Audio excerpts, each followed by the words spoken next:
electricity complex. Today, the media briefing will zone into the wheeling framework, which is pivotal in enhancing the efficiency and accessibility of our electricity supply. We are pleased to have with us here today the chairperson of NERSA, Mr. Thembani Bugula, as well as Mr. Mondli Shozi, who is the acting executive manager of electricity and licensing regulation, and Mr. Charles Gerald, who's also responsible for electricity licensing and regulation. We are pleased to have your presence here, and we look forward to your questions after the minister's presentation. I now invite the minister. Thanks.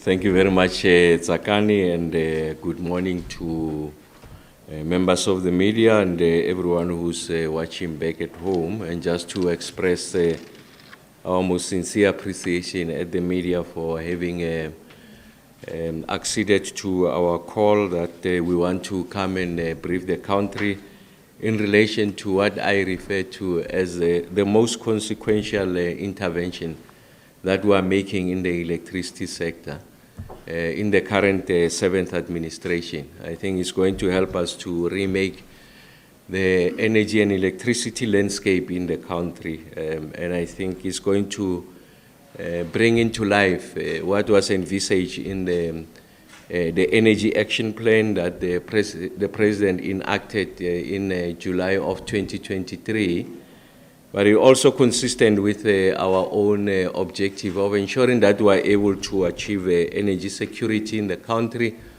We are able to diversify, if you like, the generation sources, and we don't only rely on ESCOM for purposes of energy and our electricity generation in the country. It's also significant because it's going to allow for private sector players to be able to contribute to the reduction in the greenhouse gas emissions, and also to help them to secure their existing markets, especially those markets that are migrating towards punishing products that have been produced through what we call dirty fuels. In their production, there's been significant emissions of greenhouse gas emissions. And what immediately comes to mind is the possibility of many of our products losing market access to the European Union, in that, as we all know, that the European Union will be introducing what we call carbon border adjustment mechanism. Essentially, is a punitive measure that is directed at those products that are seeking market access within the European Union, that have been manufactured or produced through dirty fuel. So if we don't arrest this situation, we are likely going to see a significant loss of market share of many of our products, and what that means is that it's going to have a significant adverse impact on the South African economy, and it also might result in job losses. So it's important that we are able to keep up the pace of ensuring that from a regulatory point of view, we are able to update, if you like, the regulatory framework to make it possible for it to keep pace first with an evolving electricity and energy sector, but more significantly to be ahead of the evolution of this sector. So we can see that it's mutating on a daily basis, so it's important that we are able to keep up to pace with that. And I want to, on this score, just congratulate NERSA, which is our regulatory authority in the country, here led by the chair, Mr. Thembani Bugula, for the exceptional work that they've been doing. I mean, they've ran in a very open and transparent manner the tariff application by ESCOM. For the first time, we have seen a broader representation, diverse representation of voices through these public consultations. And what NERSA has done exceptionally well was to make sure that we are able to be present in as many provinces as possible, but also to give a voice and a hearing to those who wanted to make their own submissions. So I really want to congratulate Mr. Bukula and the NERSA team for the exceptional work. Today we are here because we are unveiling to the country what in common parlance, in ordinary language, we refer to as the wheeling framework. But the wheeling framework is none other than just a rules-based approach on third-party transportation of energy. So we're making it possible for someone to generate energy or electricity in one part of the country and supply to an off-taker in another part of the country. And then we're defining the rules on how those electrons are going to move from the source of generation, going through the transmission, in some instances, the big transmission lines of Eskom, and then getting down to a municipal space and getting into the distribution and reticulation network of municipalities. So you can see that there are multiple parties in this instance, that you generate somewhere in the Northern Cape. Your off-taker could be a mine in Limpopo. You use the transmission line, the big freeways that transport the electrons, and that asset is owned by Eskom through the National Transmission Company of South Africa. Like when you drive your own car going to Limpopo, to Moria, you get to on the N1 freeway, and then you must pay the toll gates. You get to Kranskop, you get to all of these toll gates. So someone must determine how much you pay for the car to go through those toll gates before you off-ramp, and then you are on your way to Moria. And that's the municipal space. So I thought I must use the analogy of a car so that you get to understand what we are trying to design here. So you are somewhere in Limpopo, the generator, the producer of this electricity that you want is in the Northern Cape. Then they must get this electricity onto the highway, which is these big transmission lines. Then they must pay the toll fees to NTCSA. And when they get closer to Limpopo, Polokwane, when they off-ramp, they must pay the toll gate to the municipality there. Someone must determine how this toll gate the fees are determined. And that person in this instance is NERSA. So it's the toll gates for the electrons. Just think of it that way. That's what we are doing. So it's going to make it possible for a mine, for a retail complex, for a business that wants to transition to green, cleaner forms of electricity, for an entity that does not necessarily want to rely only on Eskom, to get into an agreement with anyone or any part of the country to provide for that electricity. And then we're defining what those rules are. And I'm saying it's the single most consequential intervention because it's making it possible, it's bringing to life the idea that you can have multiple producers of electricity. And you don't have to wait for our bid windows. If there's a mine somewhere, I'm using a mine because those are biggest consumers of electricity. If there's a mine somewhere that has an ambition of transitioning to cleaner forms of electricity, they can enter into an agreement with whoever they so wish to enter the agreement. And for our side as a country, we don't have to wait for the bid windows where we go out through our IPP office and then we get to invite developers of or generators of electricity, of course clean electricity. They submit their bidding and then we evaluate and then we get to a point where we have a preferred bidder and then we get to a financial close. And once those electrons are generated, the off-taker of that electricity is Eskom. So in this instance, the off-taker doesn't have to be Eskom. The off-taker can be any other person. You don't have to wait for a minister to open a bid window because private players can do it themselves. But what we needed to do is to define what are those rules of transporting this electricity. And I must emphasize that we had started some time ago to ensure that we were able to generate this electricity over a period of time, and now we're getting to a stage where we have defined the rules, and we want to share with the rest of the country how these rules are going to work. The first thing I want to mention is the following. is that we have started as far back as 2012. NERSA had initiated this process to go out to the public to get, if you like, public comments on what these rules should look like, the shape and form of these rules. But because this electricity sector has been evolving and changing over time, every time when they are out in the public domain, you find that there's major changes in the energy complex that requires a significant revision of those rules that are in the public domain. So although we started in 2012, the culmination of this exercise was now in March of 2025, and then we have gotten to a stage where now we are able to introduce the rules to the rest of the country so that there's a greater appreciation of the multiple actors in the energy complex. Either you're a generator or an off-taker, to know that we are governed by the rules. It should be a rules-based approach to ensure that there's predictability, to ensure that there's consistency in what we are doing.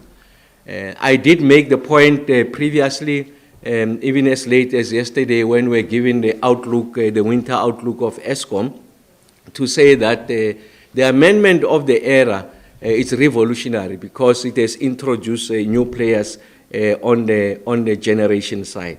So what ERA does, of course, is not a function of the amendment, it has always been there, is to mandate NERSA, which is our regulator, to develop rules that align with national electricity policy, ensuring regulatory efficiency and consistency.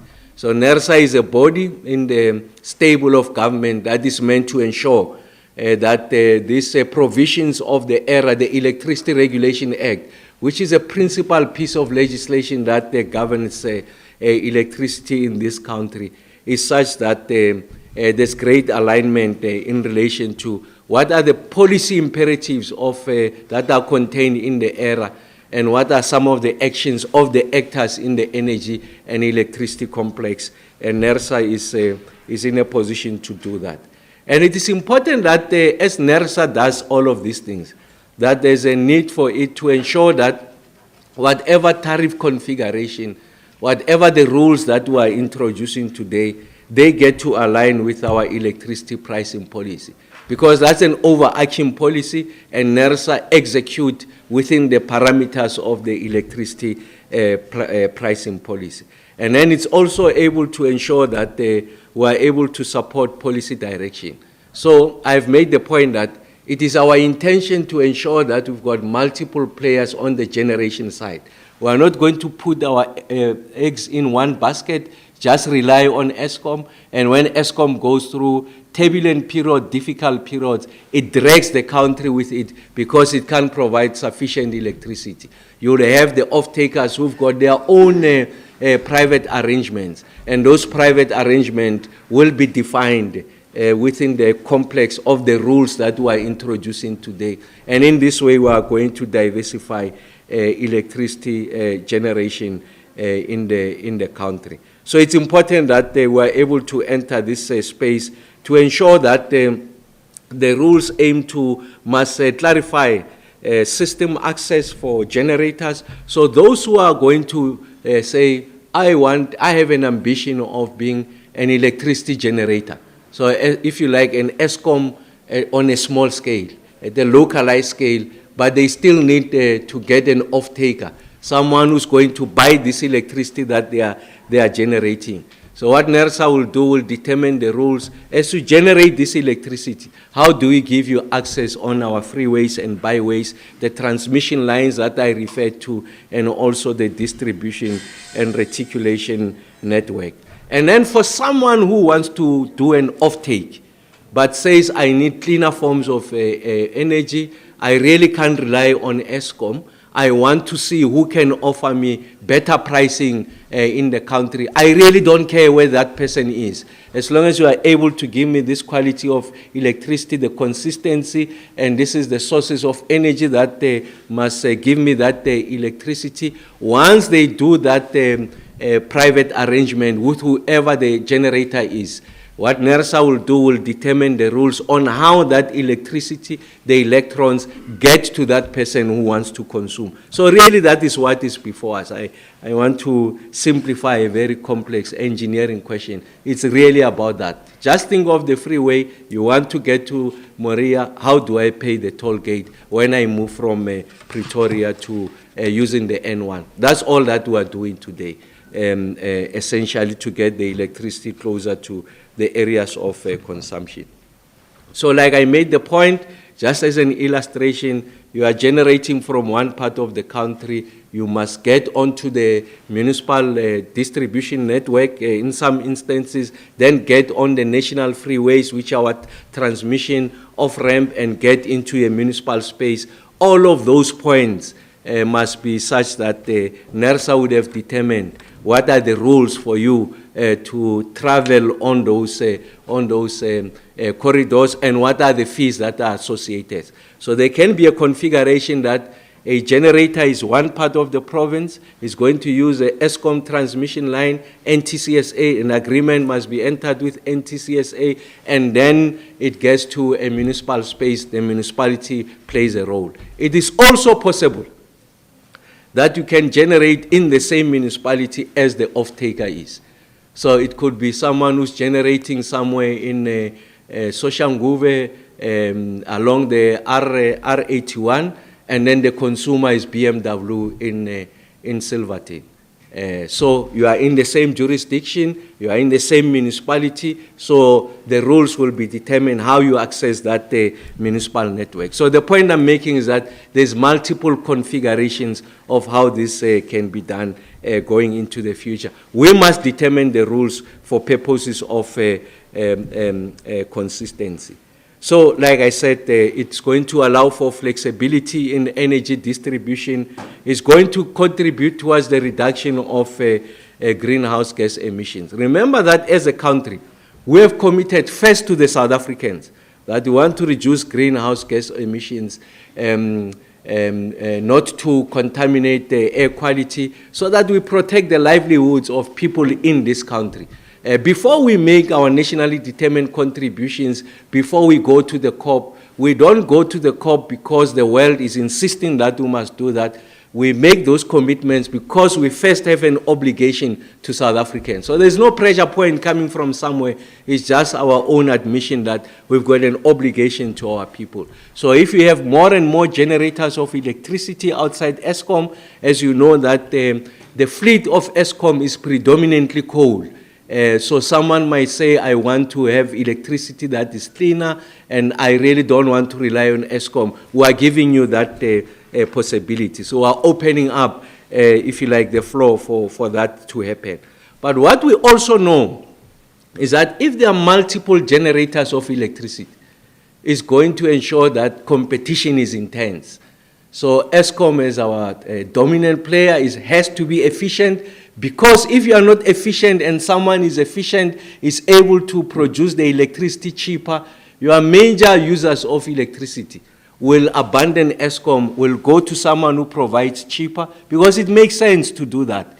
And in that way, ESCOM is going to lose business. So what ESCOM will be forced to do is to ensure that they compete with those new players. As they compete with those new players, they'll invest in research and development, they'll bring down the cost of electricity, then everyone gets to benefit. That's the point we're making. That's the beauty of competition that is going to ensure that in the long run, if the system is designed optimally, that we are going to see a reduction in electricity, and or, more significantly, the rise in tariffs will not be as exponential as we have seen in the recent past. And then we want to ensure that there's proper compensation for those who have built these assets, the National Transmission Company of South Africa, for municipalities who will be providing these assets, these freeways, byways, and local roads for you to transport these electrons. There has to be a proper compensation. It must be fair, it must be equitable, it must be transparent, and that will be found in the contractual agreements of these parties. But NERSA would have determined the rules of how we're going to do that. And then we want to ensure that we facilitate what we call fair access, ensuring transparent and efficient operation. So it can't be arbitrary discrimination. So essentially you are saying, as a municipality, as NTCSA, two private parties have entered into agreement, a generator and an off-taker. You say, no, I'm not going to give you access onto the network. It doesn't work that way. Again, go back to the example of a car.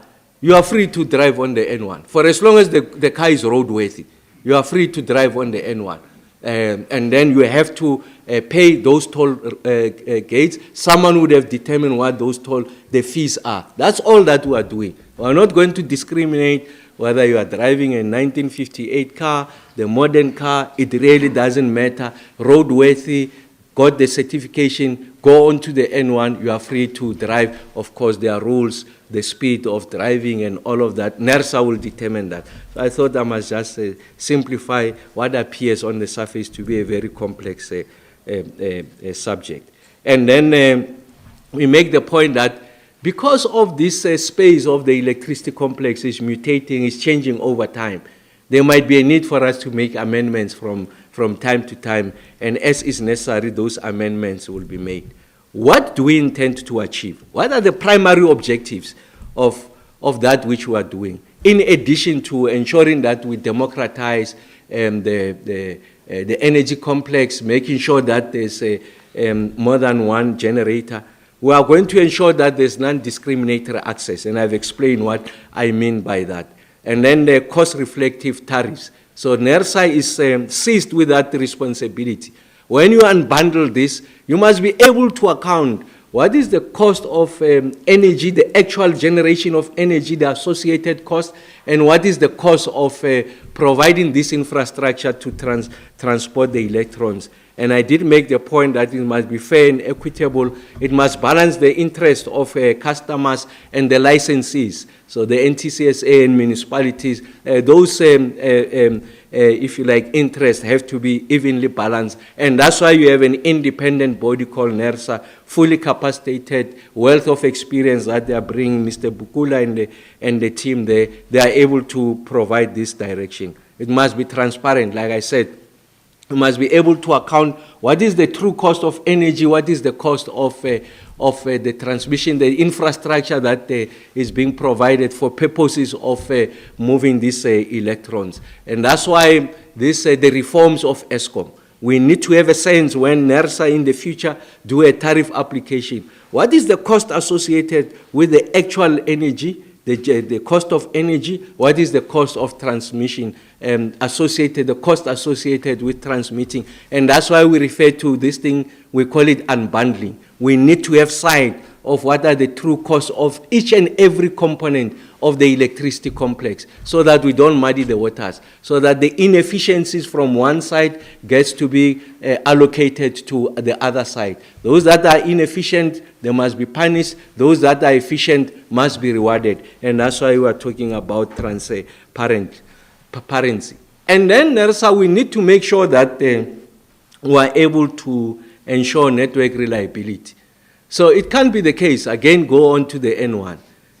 So you can see that during peak travel, the movements of the car, the speed with which they drive is such that you can't drive at the 120 because of the weight of the traffic.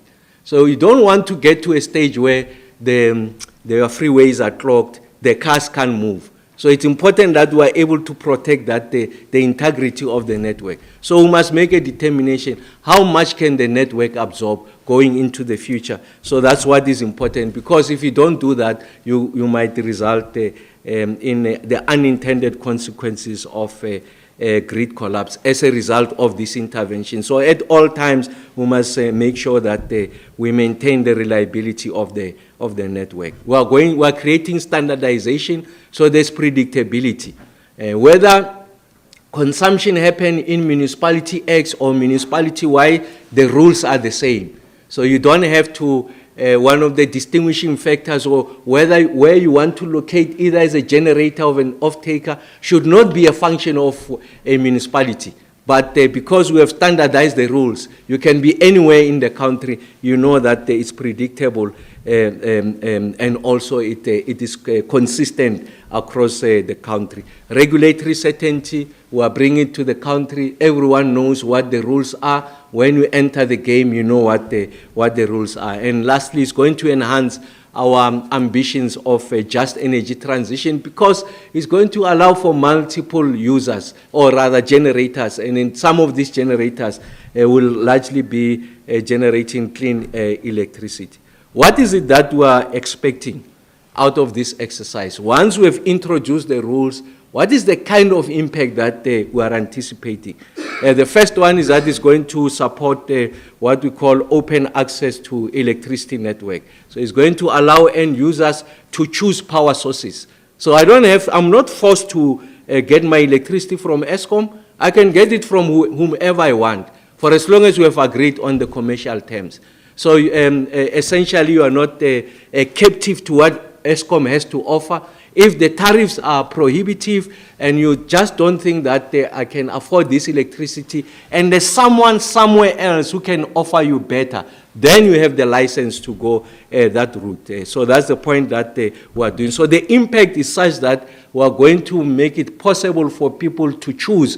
And largely, as we start, it's going to be your utility scale users. It will be less households, really. It's not at that level. Utility scale users, then they are not forced to sit with Eskom and determine and be subject to those increases. But what it will do in turn, if Eskom were to lose these customers that are good paying, high consumers, reliable, it is going to force Eskom to be more efficient to compete with the private actors. And in that way, we are going to bring the price down. Because that which they extend to the private users, they must give it to us, the household. And that's why you are bringing, you are likely going to ensure that the prices come down. And in this totality of these interventions, when there are multiple users, when Eskom is going through strain, we don't have to worry about the possibility of load shedding, because someone else will be providing for large, high intensity users,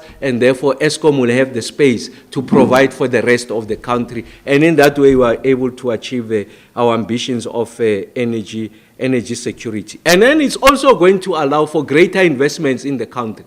Now that we have determined these rules, someone who's got money, who wants to invest in South Africa because we've got the best quality of the sun, so the irradiation levels is better, your commercial returns, if you have to do a utility scale PV paired with battery, your returns are likely going to be better than somewhere in Europe. You'll see more and more money coming into this space because they don't have to wait for a bid window. They can enter into a private contract with another player, and then they transact. We make investments in our country. We get people into jobs. That's the other impact. So remember, I always make the point that we are resolving an economic problem using the instrument of energy and electricity.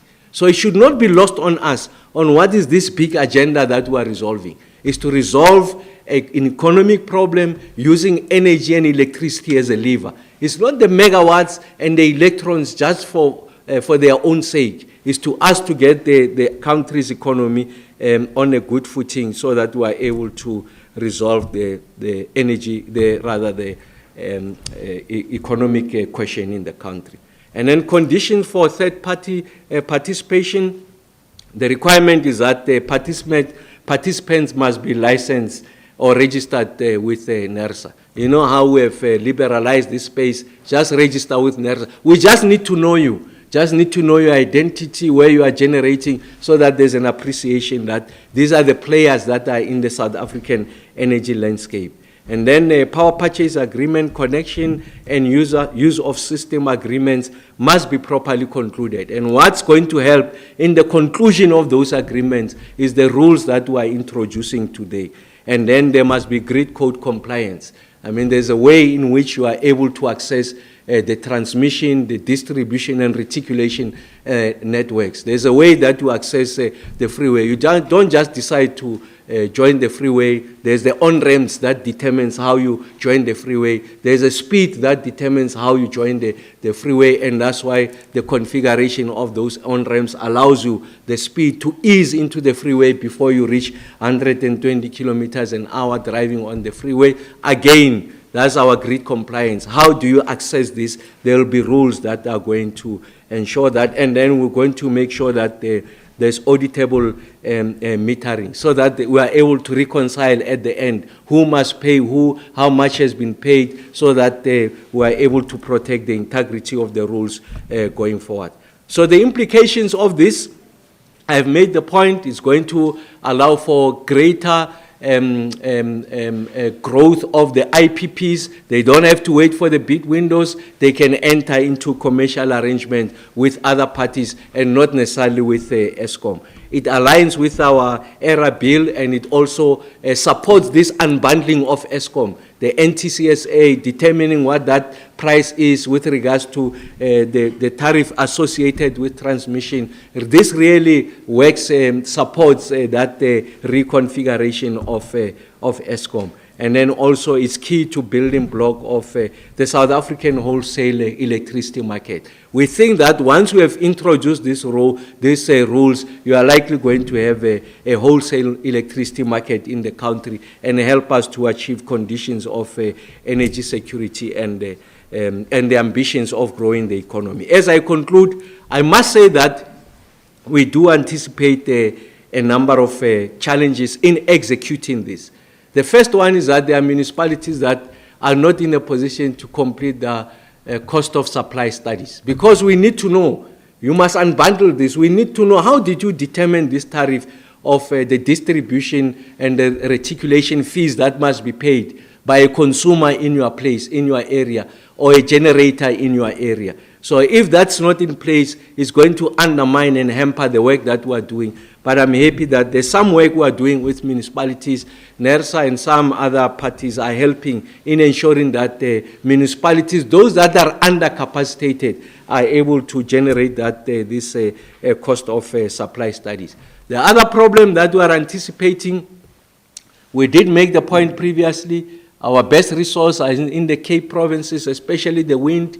Best resource with regards to the sun is in the Northern Cape, but we don't have a grid capacity. You know that we have exhausted grid capacity. And that's why the last time I did come to the country and announce the intervention to expand the grid to allow for greater participation or onboarding of renewables. So we can introduce the rules and state these ambitions, but as long as there's grid capacity, unfortunately, there's very little that can be achieved. But our view, we see this as a parallel interventions. As we are building grid capacity, we introduce these rules. In areas where there's still an existence of grid capacity and there's appetite by independent power producers to locate in those areas, then these rules are going to help them to take off and ensure that we're able to realize the ambitions of this exercise. And then there could be challenges with regards to existing billing systems, because the billing systems that you see in municipalities and maybe, well, less in Eskom, is that it's bundled. So you don't see what is the cost of wheeling, the transportation. It's everything in one. So you need to upgrade the billing system to ensure that you are able to transact using this framework. And then the last one is that you know that parties with debt are unable to participate in this exercise, as is the case now. But it's something that we're resolving with Eskom. This is outside the regulator, just to make it possible that if we want to achieve the full scale of this ambition, it's important that we are able to broaden it as much as possible. And of course, there are those conditions that there are municipalities that are owing Eskom, and now you want to do a third-party transportation of energy, and yet you are owing us. We don't allow you to go that route. It's something that we want to resolve internally to ensure that we are able to achieve our ambitions. So we have liberalized the rules. We are bringing the amendments and the energy, the Electricity Regulation Act really into full force. We are going to achieve conditions of energy security. And then we are making it a South Africa investment-friendly energy market, because the rules are available, the rules are known by everyone, so investments can come in our space. And then we'll coordinate some of these interventions with SALGA, some of the key players, actors in this space, so that there's a common degree of appreciation of that which we want to achieve. Of course, they would have participated during the NERSA's led public participation process, but I think we need to elevate these engagements to ensure that the ambitions that are in this framework gets to be realized, so we need to carry everyone on board. Like I said, I think this is the most consequential intervention that we are making. When the president announced on the reforms, now the reforms are brought into life. And then we are democratizing this space. We are not just relying on Eskom as a sole generator of electricity. There will be multiple generators of electricity. And with competition comes efficiency, comes innovation, research and investment, and we are likely going to drive the prices down. And that's why when we talk about affordable electricity, these are part of the elements, that the components that are going to make it possible for us to make energy affordable for everyone, including the poor and downtrodden and those that are in villages, those who are in peri-urban areas. Thanks, Taka.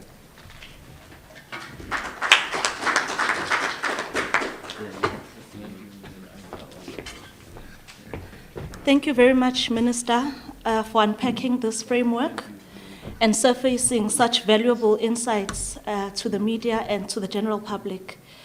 We would now like to open the floor to questions to foster clarity and deeper understanding. And as is our usual practice, we'll begin with questions in the room before we hand over to Vanessa there at the back, who will guide us through the questions which have been shared on our online platforms. And please remember to introduce yourself and the media house you represent before you ask your question. We can begin with a show of hands in the room. Are there any questions? Great, so it means there's clarity in the room. Vanessa, do we have questions online? No, there are no questions online. It's a first, and I don't know whether... Is there one question? Okay, so, okay, you can go. I would like to understand from what Minister said, because it sounds to me that as long as there is no the energy wholesaler and those competitors, the consumer will keep on struggling with the higher rates of electricity. Please clarify that to me. Thank you. Thank you. So, with no other question, we'll get a response from the Minister. Thanks.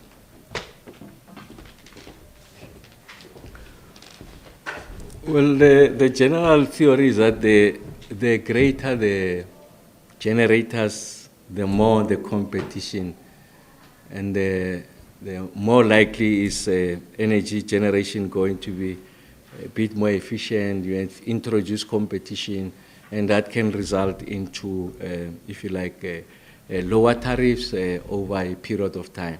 And what the amendment, the ERA attempts to do, that amendment, the reform, the introduction of additional players on the generation side, it means that they were not just reliant on Eskom to provide this electricity, but there could be multiple players. And then in so doing, Eskom itself, because if it doesn't become an efficient generator of electricity, it's going to lose customers, and these customers will migrate to those who are generating efficiently and therefore cheaper. So Eskom is forced to ensure that it becomes a bit more competitive, and then in so doing, all of us are going to be the beneficiaries of that intervention. So of that intervention, yes. So in essence, yes, I think the greater the competition, the greater the efficiency, and I think that you are going to see that the pricing will be a bit more competitive. Of course, I mean, for those pricing that is outside, if you like, what the policy provides for, NERSA will make its own determination. They must still be subjected to a NERSA process. So NERSA is there really just to safeguard the interest of the industry and the electricity complex in the country. So it's a combination of a rules-based approach, a regulator that is competent, that understands its mandate, and a policy holder that defines or articulates a policy in the most comprehensive fashion that is understood by everyone, and the players that are investing in ensuring that they generate electricity efficiently.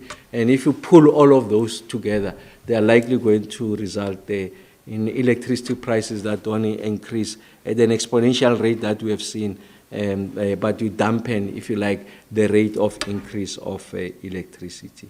But yes, thank you very much to everyone. I think it's a first day.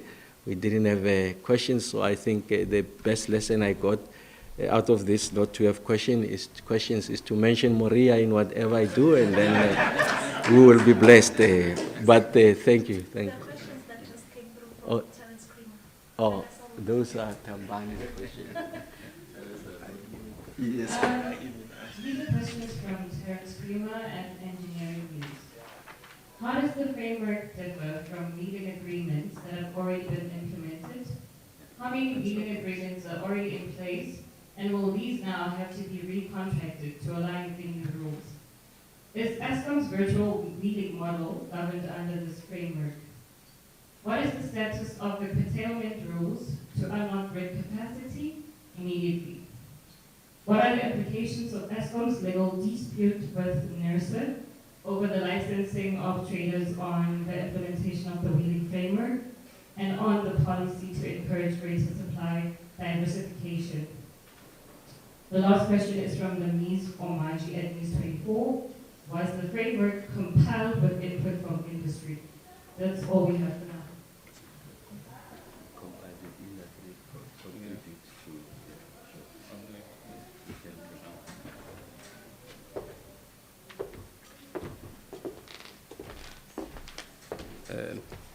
Thank you for the questions. I will, although you read them very quickly, but I'll try and respond to the ones that we have. That the wheeling agreements that we currently have in the country are in excess of 100. The wheeling has been happening in the country for the last 15 years. And this is just an enhancement of the wheeling arrangements that have been there to now include wheeling into municipalities. The wheeling that has been happening largely has been either within a municipality or in an Eskom area. Now this includes whether you are wheeling from Eskom to a municipality or from a municipality to Eskom customers. On the virtual wheeling that was piloted by Eskom, we are still awaiting the results of the virtual wheeling that was done by Eskom.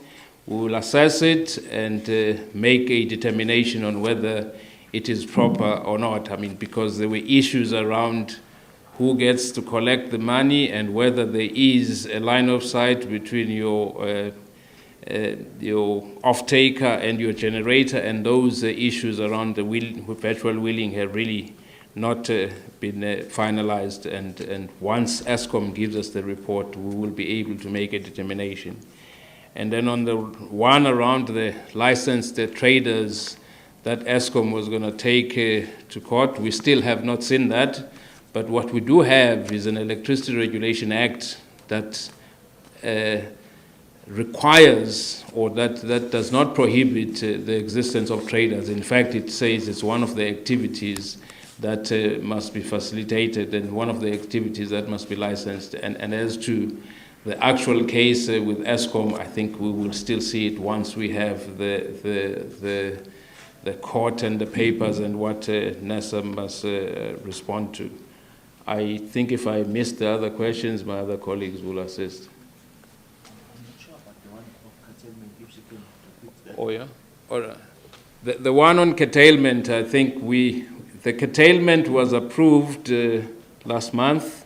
The rules for curtailment were approved last month. Or, I think, let me summarize it by saying that it was approved that Eskom can use curtailment as an ancillary service, and the amount that has already been determined, it's in the multi-year price determination, they're required to stick within that.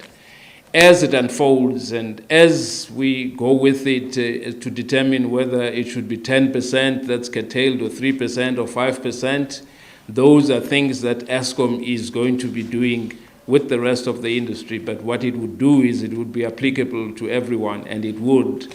It's one of the initiatives that the minister has spoken about around opening up the grid, because it doesn't help us saying we have approved wheeling and yet we can't even use the grid. But now that we've approved wheeling, now that we're expecting the additional 3,000 megawatts that will be brought in by the curtailment, but it is going to be work in progress. We've got at least 3 years to solidify how we are going to deal with curtailment, and at the same time we're looking at the transmission development plan, which would also be making the grid better. It's not like, but I think as we go, we may have to accept that curtailment will be one of the ancillary services that we'll use, but also expanding the grid is what we aim to do to ensure that all of the generators that are required can connect to the grid.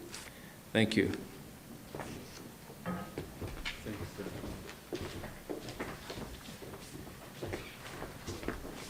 I understand we were too quick to conclude that there are no questions. Vanessa has given an indication that there's just one more question. I think we'll take that question from the Mail and Guardian, and that will be the last question if there are no further questions, colleagues. Mail and Guardian by Tate Umahas. How will the different charges for use of system connections and possibly municipality surcharges drive down electricity prices? Won't wheeling by a private trader drive up electricity due to the different tariff codes? The other question that wasn't answered, I think it's from Terence Prima, on the legal implications of Eskom's dispute with NERSA over the licensing of traders on the implementation of the wheeling framework and on the policy to encourage rate supply diversification.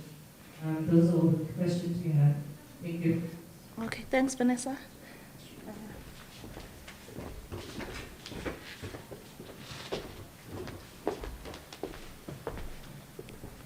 Okay, on the use of system charges and surcharges by municipalities, I think the minister made it clear that part of this process is to unbundle the different costs that are associated with the generation, transportation, distribution, and reticulation of electricity.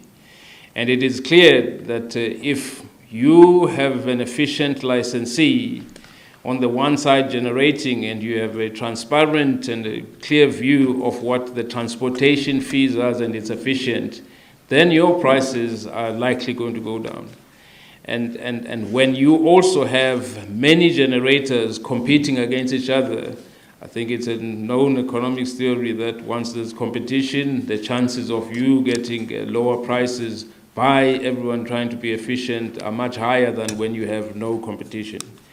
And another one around the traders that, like I've indicated, that the dispute by Eskom is around certain areas and the part that traders are most likely going to take their best paying customers and then leave them with the not so good payers. And that dispute is really one that we must still ventilate if we have to do it, ventilate it, the views in court.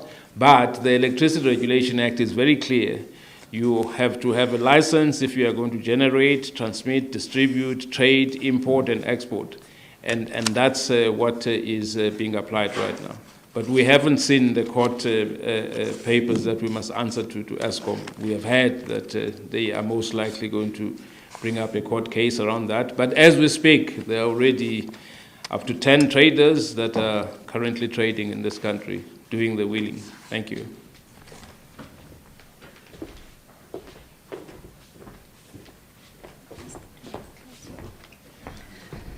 Colleagues, we've come to the end of today's media briefing. Thank you to the Minister, to the Chair and the panel, and most significantly to the members of the media. Thank you for your participation. We will communicate the details of our next media briefing. It's a good day to all of you. Thanks.